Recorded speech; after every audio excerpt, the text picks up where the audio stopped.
Hello everyone, this is a voice-only video and I'll be talking about things that the 16-year-old me would have loved to know. While what helped me doesn't necessarily mean it will help you, I hope this helps. Alex is someone that lives in his mom's house. He wakes up and doesn't want to get out of bed. He ponders, why am I like this? Why can't I be like my brother Jason? Jason gets up at 6 a.m. sharp. Jason starts working right after getting ready and having a good breakfast. He is so efficient and powerful. Why can't I do that? We live in the same house, same environment, same parents, same expectations. Why is it that he can do it and I cannot? Could it be that Jason is simply made better than me and is destined for greatness, while I am made to be a peasant? Is that even a thing, or is that just an excuse?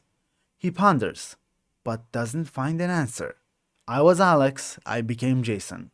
How did I do that? It all boils down to drive.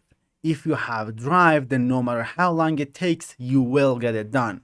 Unlike motivation, which is like a spark in the dark letting you see what's in front of you for a moment, drive is like a lantern.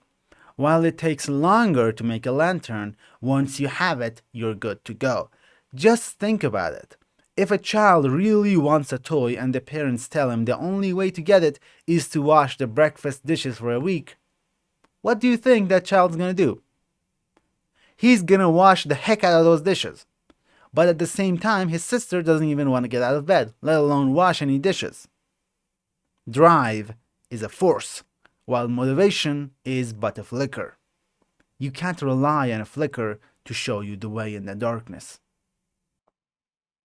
So the key is to find something that gives you the drive to push forward. You need to find something that you want no matter what. A goal that you wish to achieve, and of course, in addition to having the goal, you also need a clear path to achieve it. Because otherwise, it isn't much of a goal, more like a pointless wish that you won't work towards. Once you have these two, the goal that you want no matter what, and the path to reach it, then you're good. You got the hardest part done. It took me 20 years to get just this far. But what if you don't have the goal? What if you're not sure what it is that you want?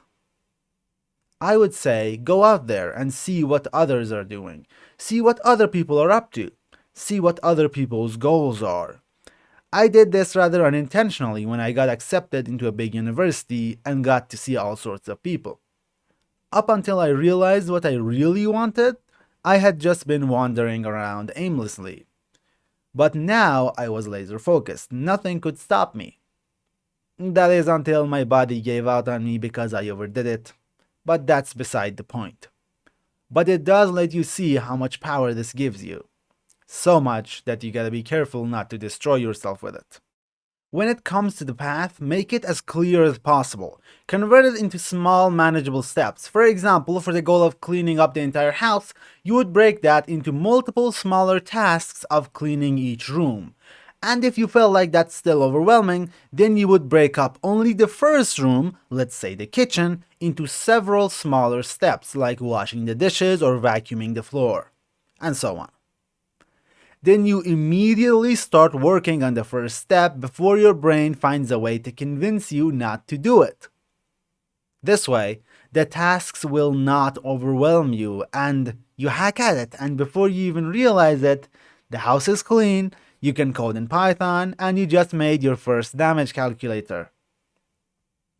Now, the next step would be to set up procedures that prevent it from getting this messy again, because maintaining something is always easier than fixing it after it got ruined.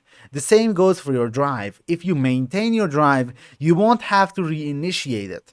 And over time, as you're keeping up your drive, you will realize that all of a sudden you have more and more drive.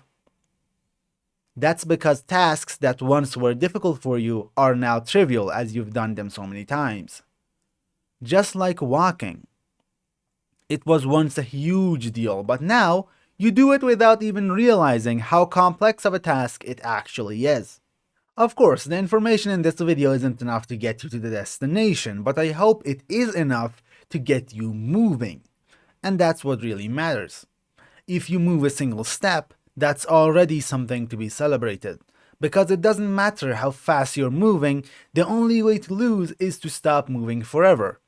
Even if you're stopped momentarily, you will get back up, and that's what matters. Well, that's all I had for today. If you know someone who might have a use for this video, feel free to send it to them. You do have my permission.